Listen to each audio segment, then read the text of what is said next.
เมยสุงค่ะเมื่อได้เป็นวันที่12เดือนธันวาคมที่6ปี2026ในตอนได้ข่าวใส่หมอหอมมีข่าว3ตอนเดี๋ยวมาเปิ้นเผาค่ะตอนที่1ค่ะหลากๆไล่ๆโดนไหม้ล่มก้วยกะวาแวะวิหารเกียงเฮ็ดจั่งใดอ้อเนี่ยก็เป็นลองตีลีอ้ามหน้าเนี่ยค่ะว่านะป้อมจื้อจึงนั้นแต่ก็สังว่า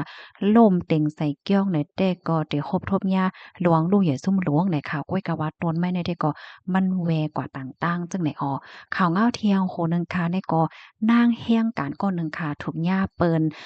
เข้าโจรย่อก็ย่าเปิ้นเฮ็ดดีถึงที่ป้อรู้สึงสาใจกว่าเฮ็ดจังได๋เอามานั่งใน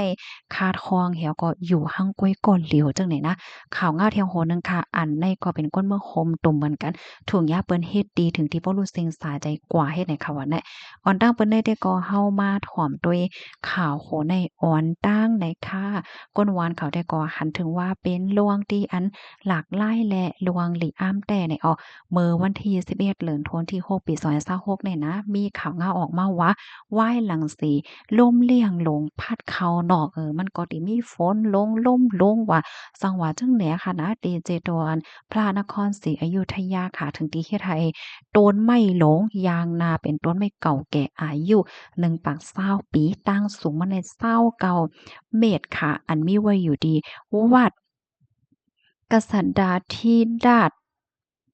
วรวิหารเอิงบ้านป้อมเจอเว้งพระยอนำค่ะเจอเว้งพระนครศรีอยุธยาเจดวนพระนครศรีอยุธยาเมืองไทยไหลก่นล่มลงมาเต็งใส่สายไฟปยกเสาไฟฟ้าถึงที่ป้อฮักกว่าใน3โตนค่ะเนาะเฮ็ดให้ไฟฟ้าในพื้นที่ในรับหมวดก้วยกะวากามหลีค่ะเนาะมันล่มมาเต็งใส่อันเป็นเกียวงที่ในวัดนั้นเฮ็ดจังได๋คะลองทำมาในได้ก็เป็นกว่ามาพ้องกลางค่ำวันที่10เดือนธันวาคมตีป่นมานั่นไหนค่ะอันเป็นก้นวานค่ะเนาะก็ลัดว่าในหลวงตั้งหยุ่มเสียมส่วนตัวได้ก็ว่าเป็นมนต์กามปรมีของหลวงปู่เทียนสิริปัญโย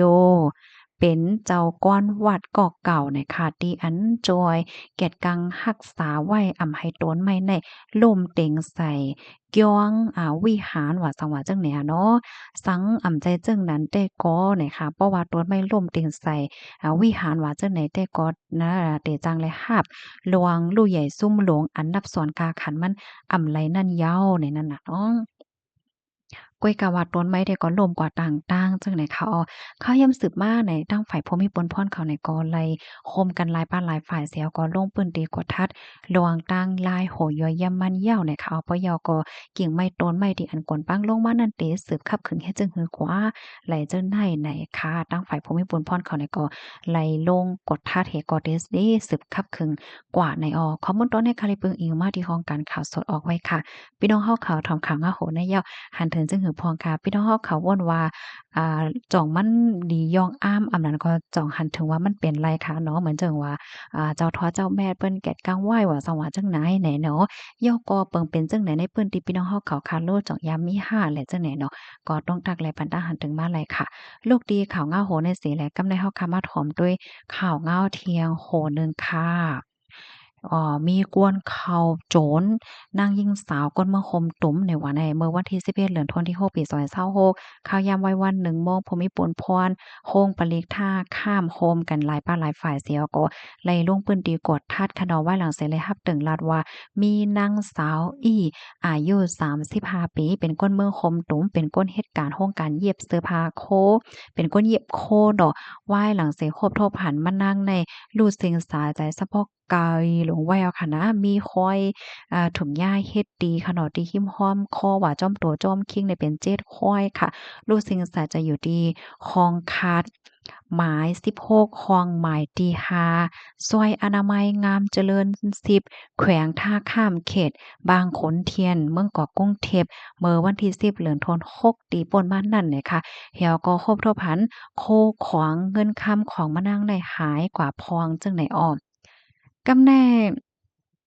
ผู้มีปุนพรเขาไหนก็ไล่ตองถามก้นหิมฮอม จึงนั้นค่ะเนาะอันเป็นนายวินัยอายุ69ปีเป็นน้องชายของเจ้าของห้องคัดก็ลาดเนว่าไหว้หลังเสเป็นจั่งใดเหย้าไหนมันใจได้ก็รู้สึกว่าโกนางก่อนเซ็งกว่านั้นแลใครให้มาหาลูกกวานเต็นไล่ถามว่าผู้ใดไผเฮ็ดติมันนางเนาะตอนดาก้นอันที่เฮ็ดนั่นก็ได้รู้สึกโกเหมือนกันย้อนก็เพราะว่าตั้งแต่อยู่ที่ในมาในตึกเป็นจั่งใดปอกำแหกไหนเนาะแลก้นให้ก็เลิกดีเดเฮ็ดอยู่ห้องนั้นห้องเหลียวก้อยหวานได้นะอา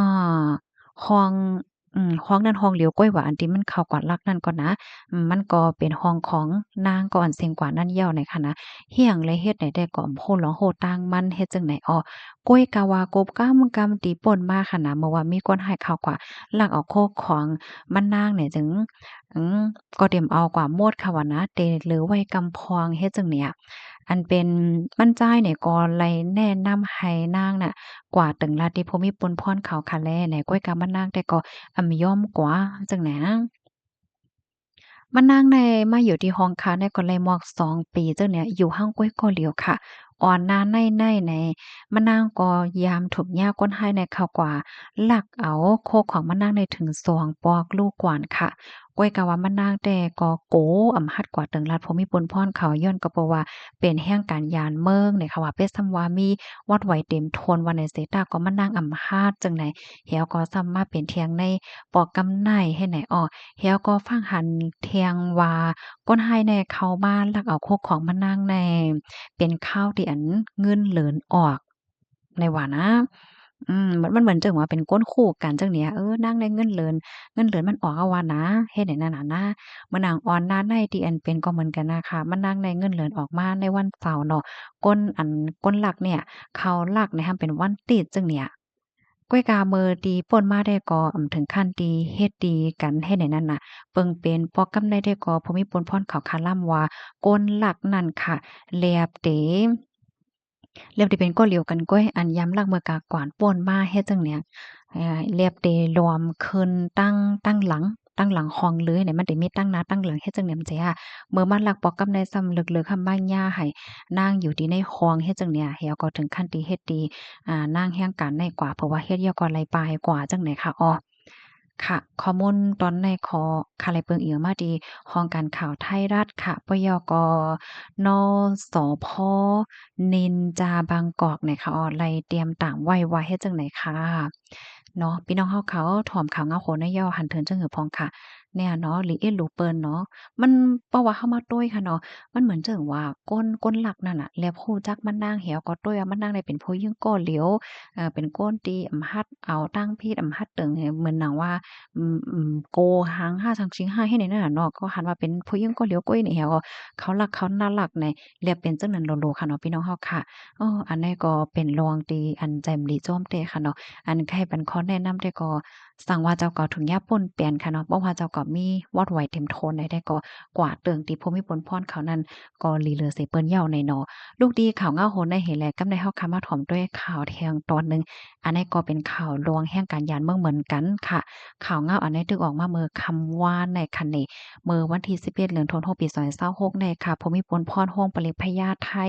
และภูมิพลพรฝ่ายเกี่ยวข้องและเข้ากับกฎทัดตีอพาร์ตเมนต์ตี1ตีในซอยราชวิถี7เขตพญาไทว่าหลังเสไล่รับถึงลาดว่าโฮบโทบหัน โฮบโทบหันนั่งยิงค่ะเนาะรู้สึกสายใจว่าอยู่ที่ใน